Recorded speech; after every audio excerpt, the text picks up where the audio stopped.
उत्पत्ति 1। आदि में परमेश्वर ने आकाश और पृथ्वी की सृष्टि की, और पृथ्वी बेडौल और सुनसान पड़ी थी, और गहरे जल के ऊपर अंधियारा था, तथा परमेश्वर का आत्मा जल के ऊपर मंडलाता था।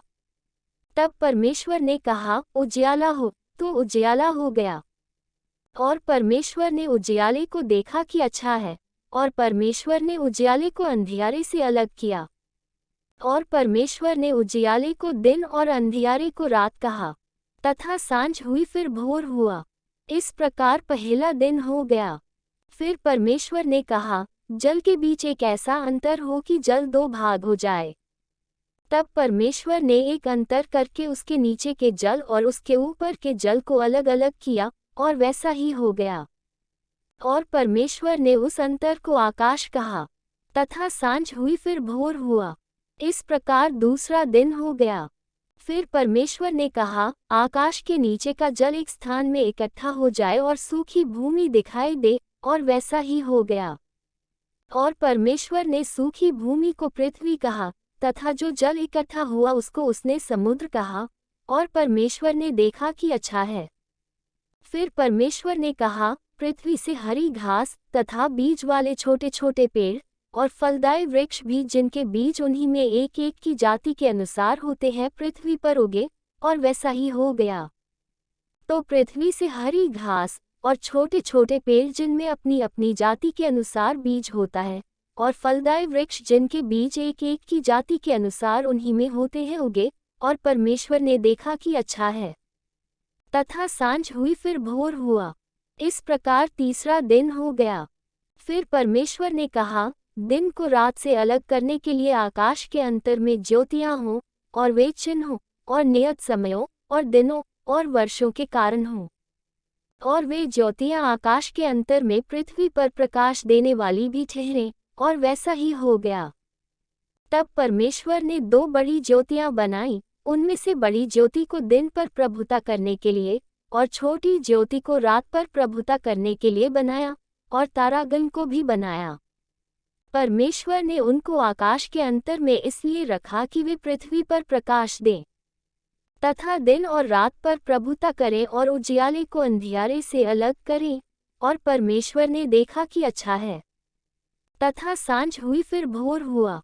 इस प्रकार चौथा दिन हो गया। फिर परमेश्वर ने कहा, जल जीवित प्राणियों से बहुत ही भर जाए, और पक्षी पृथ्वी के ऊपर आकाश के अंतर में उड़ें। इसलिए परमेश्वर ने जाति जाति के बड़े बड़े जल जंतुओं की और उन सब जीवित प्राणियों की भी सृष्टि की, जो चलते फिरते हैं, जिनसे जल बहुत ही भर गया, और एक एक जाति के उड़ने वाले पक्षियों की भी सृष्टि की। और परमेश्वर ने देखा कि अच्छा है। और परमेश्वर ने यह कह के उनको आशीष दी कि फूलो फलो और समुद्र के जल में भर जाओ, और पक्षी पृथ्वी पर बढ़ें।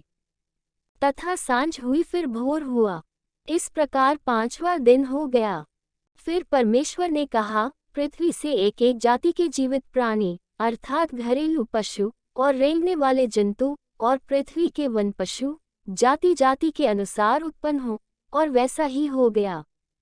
सो परमेश्वर ने पृथ्वी के जाति जाति के वन पशुओं को, और जाति जाति के घरेलू पशुओं को, और जाति जाति के भूमि पर सब रेंगने वाले जंतुओं को बनाया। और परमेश्वर ने देखा कि अच्छा है। फिर परमेश्वर ने कहा, हम मनुष्य को अपने स्वरूप के अनुसार अपनी समानता में बनाएं, और वे समुद्र की मछलियों और आकाश के पक्षियों और घरेलू पशुओं और सारी पृथ्वी पर और सब रेंगने वाले जंतुओं पर जो पृथ्वी पर रेंगते हैं, अधिकार रखें। तब परमेश्वर ने मनुष्य को अपने स्वरूप के अनुसार उत्पन्न किया, अपने ही स्वरूप के अनुसार परमेश्वर ने उसको उत्पन्न किया, नर और नारी करके उसने मनुष्यों की सृष्टि की। और परमेश्वर ने उनको आशीष दी, और उनसे कहा, फूलो फलो और पृथ्वी में भर जाओ, और उसको अपने वश में कर लो, और समुद्र की मछलियों तथा आकाश के पक्षियों और पृथ्वी पर रेंगने वाले सब जंतुओं पर अधिकार रखो।